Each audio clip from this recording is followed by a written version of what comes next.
Bismillah. Welcome back, everyone, and peace be upon and with us all. This is a video about pain.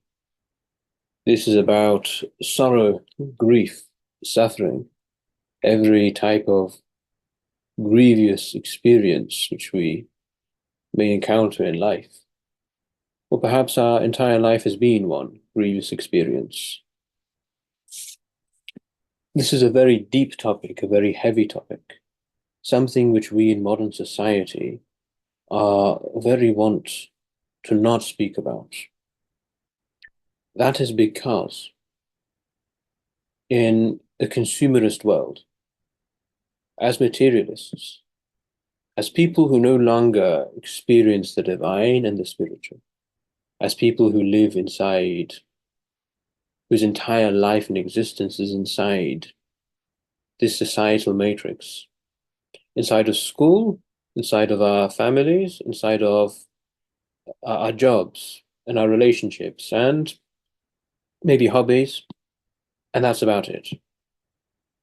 As people whose entire compass of existence is circumscribed within certain structures, we cannot speak about deep pain, because pain, death, suffering, sadness is something which destroys the very purpose of life which we are taught, which is to consume. We are taught that the purpose of our existence is to consume what we are told to, of whatever images, whatever food substances, whatever is around us, whatever ideas we are told to consume.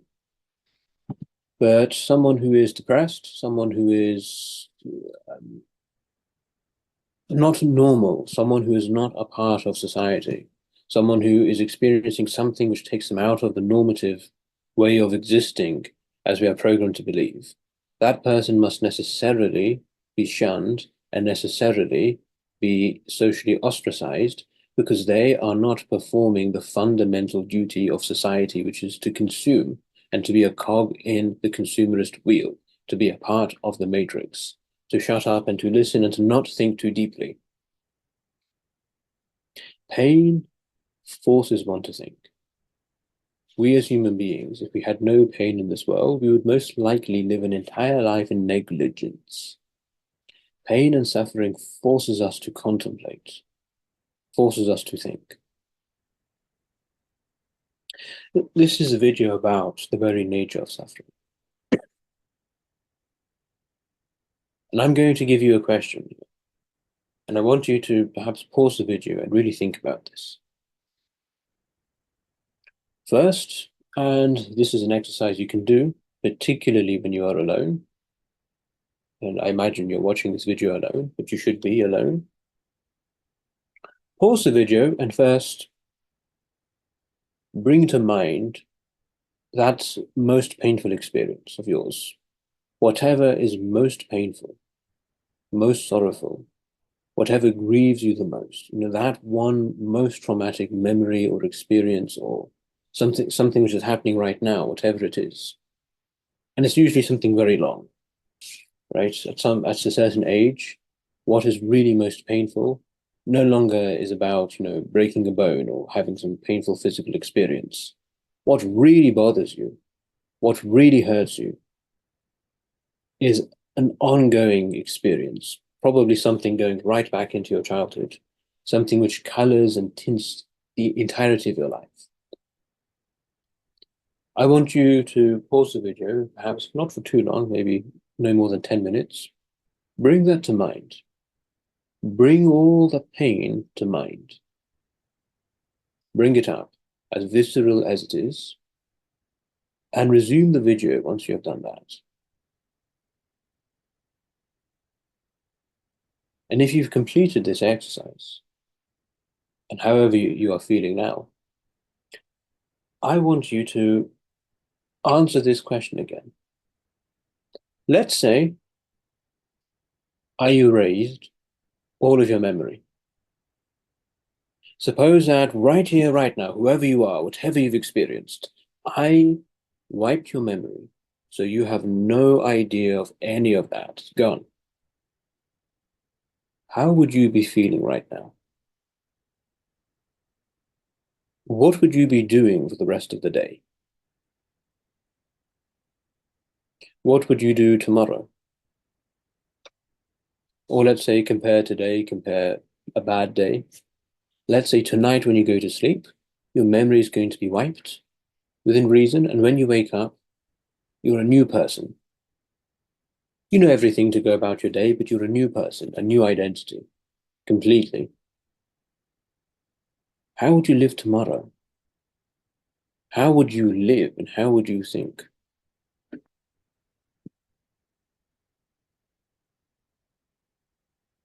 All of pain is memory.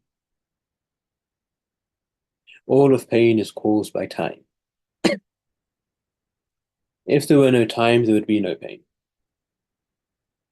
Consider this. Let's say you put your hand in fire for an infinitely small fraction of time. And you know this, whenever you are hurt. At the very, very first moment, when you become aware of what is happening. Okay, let's say there is the flash of pain. But would you say that you suffer in that moment? If for just one instantaneous moment, just one moment, you had to experience something, would you suffer in that moment? You'd feel the pain, sure, but would you suffer? I would argue that suffering is the continued experience of pain. Suffering is not to do with pain. The human soul can take anything. In one flash of conception, in one pure moment of consciousness, there is nothing, there is no pain or pleasure, there is no quality or mode to the experience. There is simply the very fact of what is. There is no time to think about it, to think about how to process how you are feeling, how it makes you feel, how this accords with your life experience. The very, very first moment that you are in a car crash or something, there is no time to think about, did I leave the stuff on at home? Did I leave my wallet at work? There is no time for that to occur. There is no time to think about what's going to happen to me. Am I going to lose an arm or a leg? Am I going to die? The very, very first moment, there is nothing but that moment. And so this is an antidote to anything that you are suffering from. This is more powerful than any form of therapy or any medication which exists on the world at the moment, and anything which will ever exist. This is the most magical elixir to solve all of your problems. Just to delete your memories and just be now. Everything bad is in the past. If you can take that entire past and just cut it away, it's gone. And there is only the present.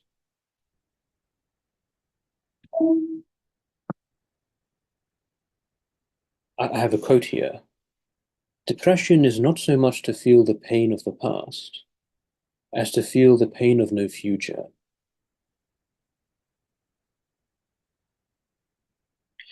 It's what really causes suffering, especially the type of suffering which overwhelms us and puts us into despair, which kills us inside internally.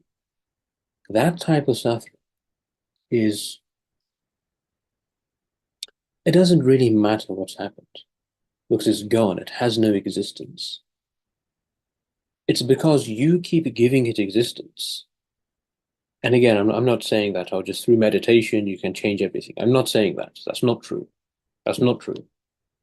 But bear with me, this is a philosophical argument. Let's do this theoretically before we think about this practically.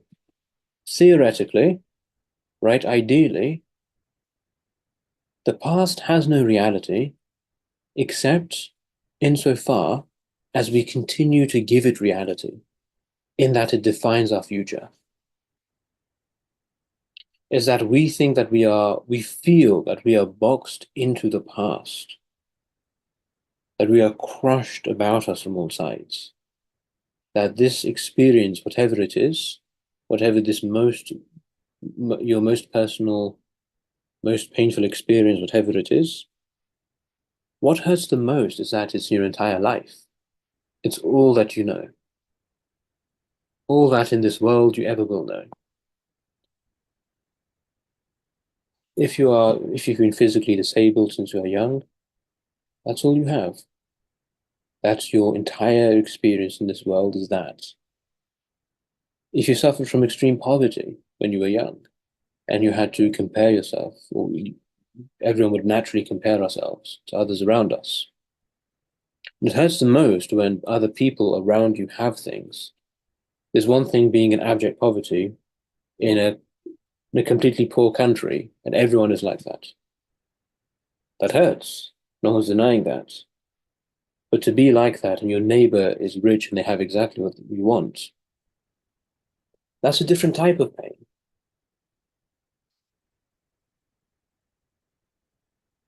Whatever it is, all this pain is what's really painful is that it determines your identity. It is around you. It is you. It's your world and life experience in totality. And so it seems to determine what you are. And that's what that experience is, right? What is the experience of deep pain or misery or grief? What makes it so painful? It is the fact that it fills your experience up, right? If my finger hurts, my finger hurts. My hand hurts, my hand hurts. My arm, my arm. The depth of pain correlates to how much of me it is affecting. Now, when this thing is not just affecting your entire body, it's affecting your entire ego identity since you were young, since you were born, since the most formative memories of your childhood. That is what is causing the depth of pain.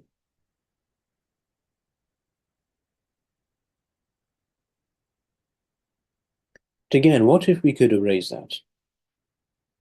What if there were a way in this one moment here to take all of that pain and just make it go away and just start afresh? What if I could take a magic pill tonight and wake up tomorrow a new person? It's not about taking a magic pill to become happy, right? It goes without saying that that's nonsense. This idea of utopia on earth is an illusion. The idea of just becoming happy is an illusion. Happiness has to be built up. Success has to be earned. We know this. Good things are not given, they must be earned. That's not the question. But the question is, can we remove everything which is holding us back? Because all that is standing between you and what you want, what you really want, is this pain over here. If you could remove that pain and set you free, I believe that any human being, whoever they are, can get exactly what they most desire, because that is what it means to be human. The human soul, the reality of being human, is to get that thing. It is to work and to achieve. That is the reality of what we are and what our life is. That's not the difficulty. Anyone can do that when they are allowed to, when all the inhibitions are removed. Like art, everyone is an artist, but all that stands between you and being a genius is the inhibition. This pain, this trauma, it is the inhibition, the barrier, the hijab, to use a cosmological idea in Arabic, the veil, which is between you, blinding you, and reality itself. What if there were a magic pill to, in one moment, just get rid of all of that?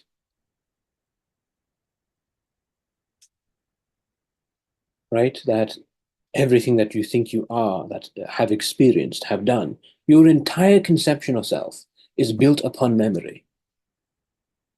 If there were no past, no memory, there would be no pain, nor pleasure, just now.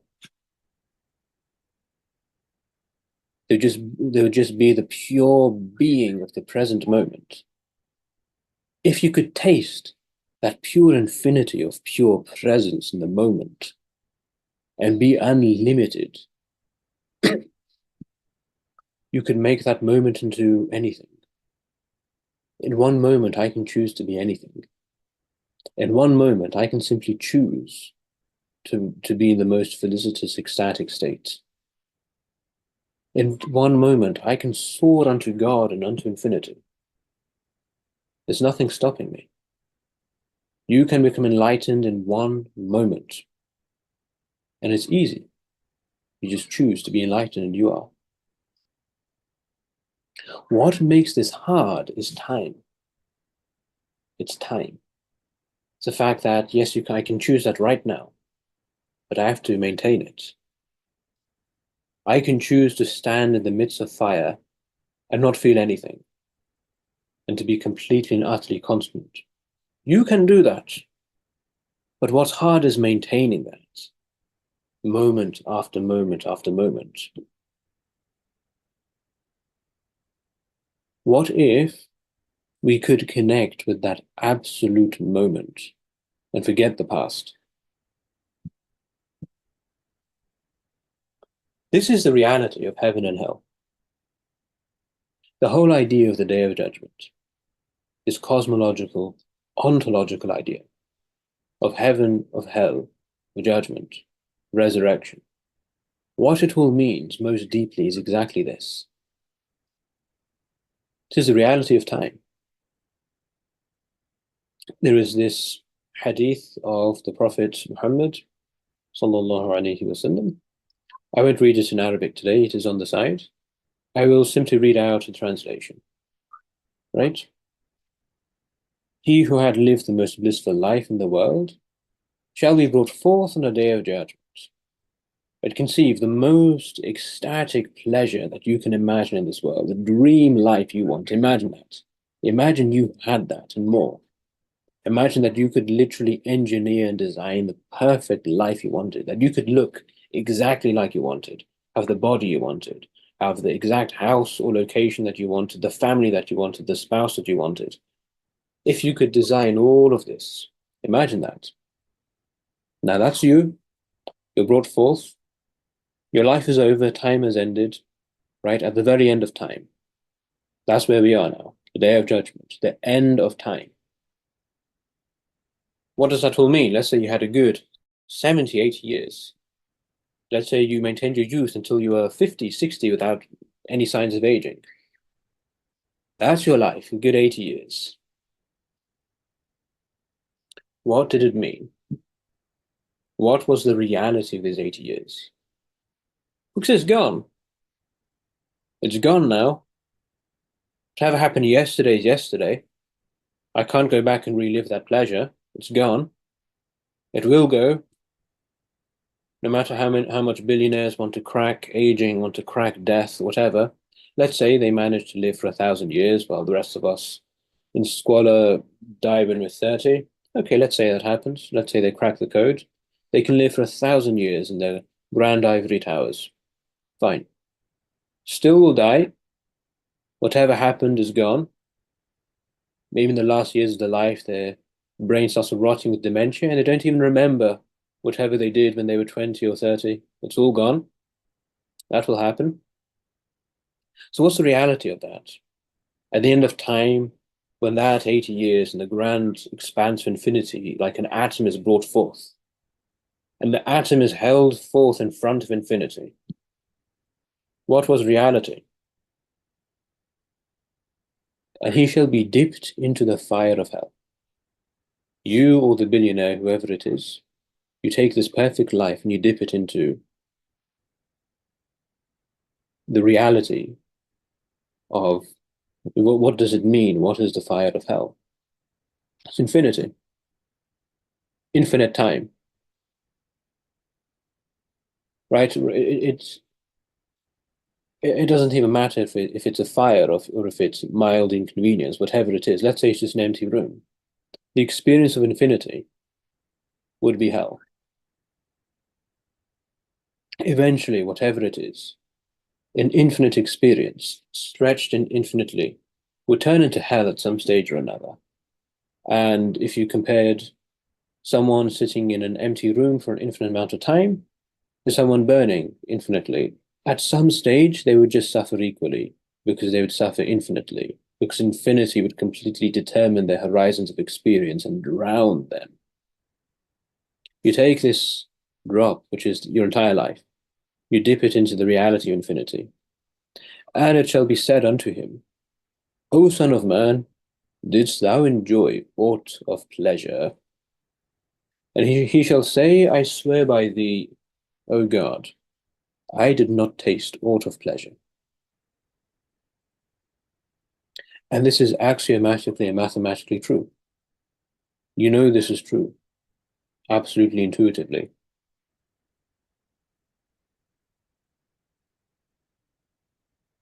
And then you might say, okay, depends upon what background you come from, theologically or not, I don't know, but you might say, well, this is assuming that there is some fire of hell at the end of time.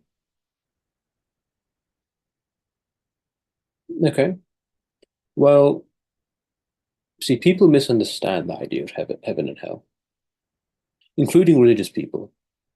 We cannot even begin to comprehend what heaven and hell are. Heaven and hell is much more than a physical place, some destination. It's the reality of time. This whole idea that I lived for 80 years, that I am now 27 years old, what is that? What does that mean? What does that mean? To be born in, I was born in 97 or whenever you are born, 80, 70, I don't know. What does that mean? It's just words, just memories. It doesn't really exist. It's just a story that we are told and that we tell to ourselves. That I am this age, I live in this moment in time, people lived before me, people live after me. It's just a determination, some type of, you have reality and now you're tying a knot in reality and thinking that is real. You can't tie a knot in infinite table sheets. What do you think that means? What do you think you've changed? You have an infinite string and you make it into a loop. Do you think you've changed the string? You are just a coil in an infinite maze. Inside of the coil, it seems real. A step outside of your life, it's no longer real. Eternity is real. What heaven and hell is the experience of eternity. So stop asking whether heaven and hell is real. That's not the question. The question is the experience of eternity real? And the reason why people ask this question, is heaven real? Is what the existence of God? It is to avoid the fact that you can find out the answer to this question. Stop asking about it. You know the answer. It's not about where heaven is and when is that going to be. As it says in the Quran, when is the hour? That's not the question. That is not the question. You ask that question because you want to dispense responsibility away from yourself and say, well, I didn't know, I don't know, so I can live this life however I want to. Because I don't know the absolute reality of this world, of my life. I'm just a speck in the ocean. You can find out the answer. Is eternity real? And don't ask me how. You know how. You know how. You know how to find the answer. It's inside of you. You can do it whenever you want. And you can directly, with your own eyes, See the reality in front of you, and you will know whether this is real or not real. You can directly see it even more really, with even more reality than you can see your hand in front of your face. And he who had lived the most wretched life in the world, the most your life, right? Whatever it is, your most agonizing experience, you shall be brought forth at the end of time. When it is all said and done and it's all over, you will be brought forth and just dipped into this reality which we call heaven, which is God. If hell is the experience of time, the infinite experience of time without God, heaven is the infinite experience of time with God. When you're dipped into that, what does that mean for one moment? The idea of being dipped into heaven or hell just means the moment. After 80, 1,000 years, 10,000 years, so we become cyborgs. We live for 1,000,000 years.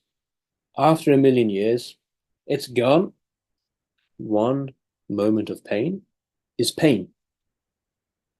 If you have lived for 1,000,000 blissful years, as soon as you feel one moment of pain, that one moment of pain now determines your entire outlook on existence and reality.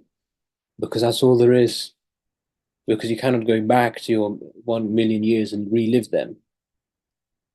It's only the present moment. And if you suffered for a billion or a trillion years on end, as soon as you experience that one moment of peace and bliss of God, right? God is peace, as-salam. As soon as you experience that for one moment, it shall be said unto him, O son of man, didst thou suffer aught of pain? And didst thou suffer any misfortune? And he shall say, I swear by thee, O God, that I did not taste aught of pain, neither suffered I any misfortune. Because that is all that there is.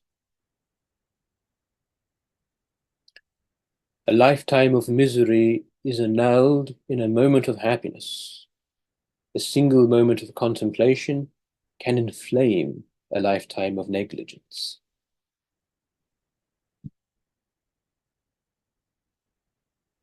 Heaven and hell are eternal archetypal realities, which are revealed at the end of time.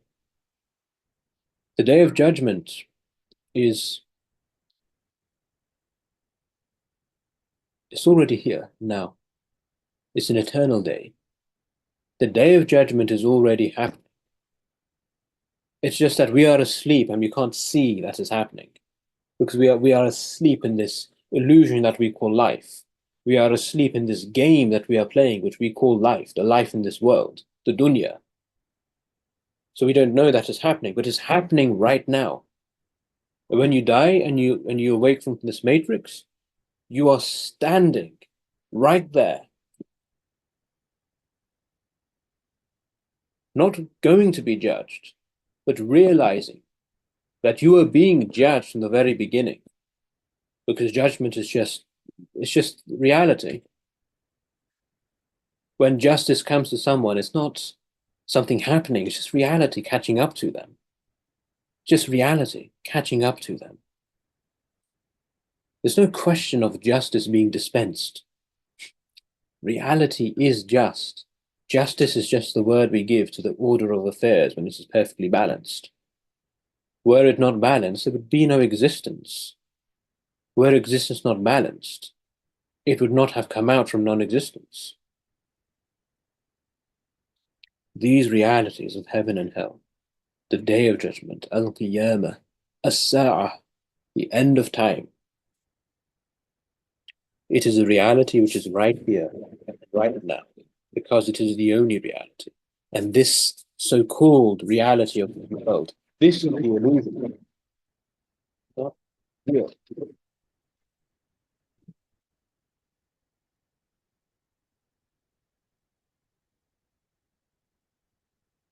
a profound thing, even for myself. I say this. Like I'm sitting here at home doing my work, working on my fundamental projects, and I do yearn to do things, right? I live in London, I can see whatever is outside of me. But I realize, even as I'm saying this, I remind myself it's not real. I have a window right there, I can look outside. Everything I see in front of me, the beauty, is false. It's an illusion. And you might say, no, no, this is too far. Like, we cannot deny beauty. We cannot deny, what about the beautiful sky, the horizon? No, no. What I'm saying is that the idea that the beautiful sky is outside of my house and that I am somehow missing out on that experience, that is false. That idea is false. The beauty is real, but the idea that I am somehow missing out on beauty, that's false. That's the illusion. It is impossible to miss out on anything. That's what this is saying. Whatever you think that you don't have, that is the illusion. You don't have it for, let's say, 80 years. Let's say you have 80 years in this world and it's all suffering. That is the illusion because it is finite. It means nothing. It is finite. What matters is the last moment. Everything before that is inside the last moment. The last moment, which is the present moment, right? The present moment is the last moment of my past, is the only moment which ever matters. So it doesn't matter what happens in this world or in this life, ultimately. So loftiness is a great thing to really behold this. But if you really understand what I'm saying, and I'm not saying I do, right? أتبرأ إلى الله من بجهالتي, right? I'm not claiming I have this wisdom, but if I did, if you did, if we did, we would be exactly like the great ones of the past. The companions of the Prophet Muhammad, when they realized this, when they really awoke to this reality, they yearned for death.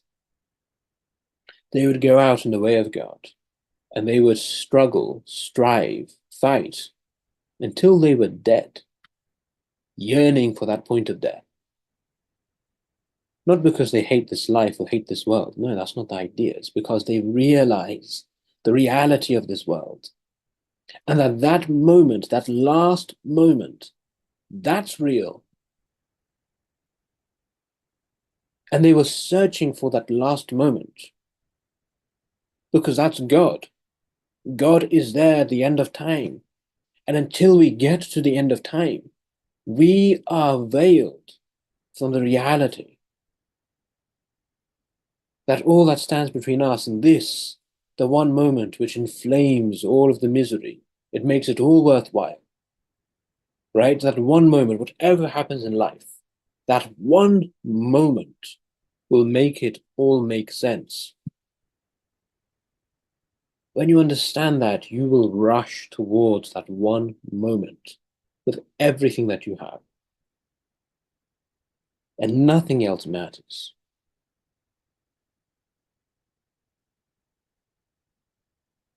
That is the meaning of the eternal now. That is the meaning of presence, just to understand time, just to understand what is the reality and what is the unreality of time. And this is of the loftiest, the most divine knowledge which you can have. This truly is the very quintessence and kernel of the knowledge of divinity and the apotheosis of man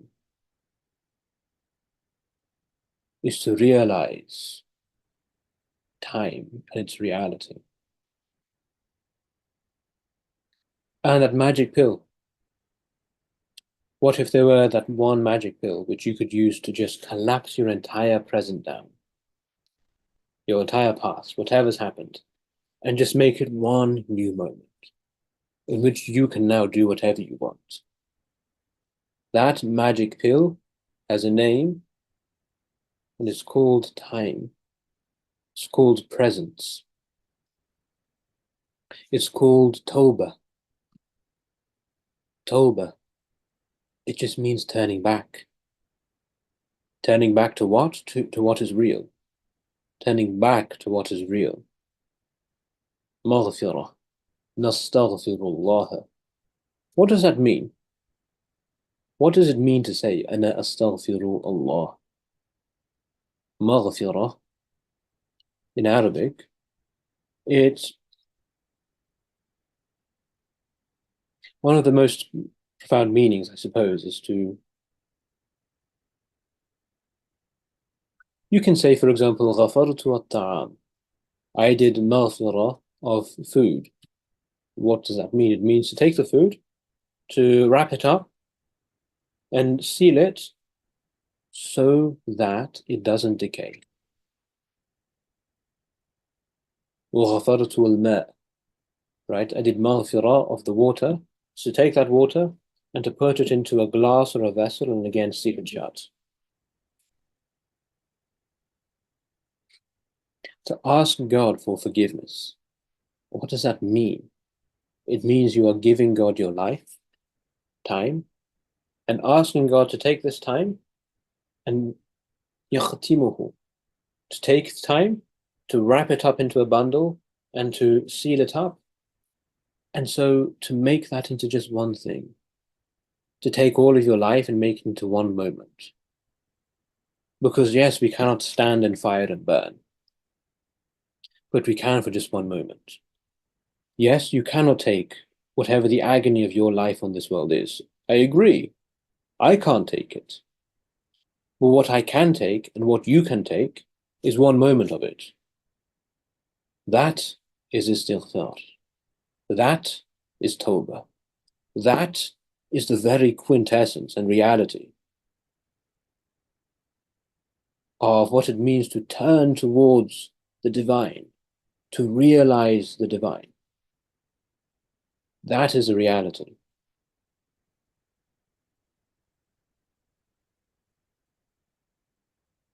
And we'll leave this here. نسأل الله تعالى تحقيق ما قلنا، أن يحقق فينا حقائق التوبة والعرفان بمواهب الوجدان، وأن يسكننا في نعيم الجنان بأبد الآباد من أزل الآزال، يا حنان يا منان.